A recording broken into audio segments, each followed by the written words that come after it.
Islamic শাসন ব্যবস্থা বোঝার জন্য, ইসলামিক রাজনীতি বোঝার জন্য সংক্ষেপে আপনারা খোলাফায়ে রাশিদিনের দিকে চলে যান।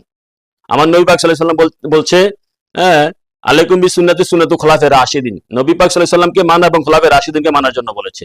খোলাফায়ে রাশিদিন দেখেন, আমার নবী পাক সাল্লাল্লাহু আলাইহি ওয়াসাল্লাম মনোনীত করেছেন আবু বকর সিদ্দিককে, বিশেষ করে আবু বকর সিদ্দিককে মনোনীত করেছেন পাঁচজাগানা সালাতের ইমাম হিসাবে, এবং সাহাবারা মনোনীত করেছেন আবু বকর সিদ্দিককে, হ্যাঁ, সিদ্দিককে খলিফা হিসাবে। আবু বকর সিদ্দিক খলিফা পোস্টের জন্য লোভ করে নাই এবং বলে নাই আমাকে নিয়োজিত করেন, প্রার্থীও হয় নাই, সাহাবারা সিলেকশনে নিয়োজিত করেছেন। আবু বকর সিদ্দিক নিয়োগ দিয়েছেন ওমর ফারুক আজমকে, ওমর ফারুক নিয়োগ দিয়েছেন ওসমান জিন্নুরাইনকে। ওমর ফারুকও প্রার্থী হয় নাই এবং পোস্টের জন্য লোভ করে নাই, ওসমান জিন্নুরাইনও প্রার্থী হয় নাই, পোস্টের জন্য লোভ করে নাই। এবং হযরত মাওলা আলী শেরখুদা কেও নিয়োগ দিয়েছিলেন সাহাবা কেরাম, তিনিও প্রার্থী হন নাই এবং পোস্টের জন্য, শাসক হওয়ার জন্য লোভ করেন নাই।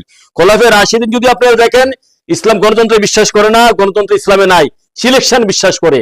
মানে এই খোলাফায়ে রাশিদিন যদি আপনারা বোঝেন, খোলাফায়ে রাশিদিন শাসন ব্যবস্থা, ইসলামিক শাসন ব্যবস্থা, তারা কেউ শাসক হওয়ার জন্য আকাঙ্ক্ষী হয় নাই এবং লোভ করে নাই, এবং কেউ তারা শাসক হবে এই আশা আকাঙ্ক্ষা রাখে নাই। তাদেরকে নির্বাচন করেছে স্বয়ং আল্লাহ রাসূল এবং তখনকার মুসলিম সাহাবায়ে কেরাম, তারা তাদেরকে নির্বাচিত করেছে। অতএব তাদের মধ্যে লোভ ছিল না শাসক হওয়ার জন্য।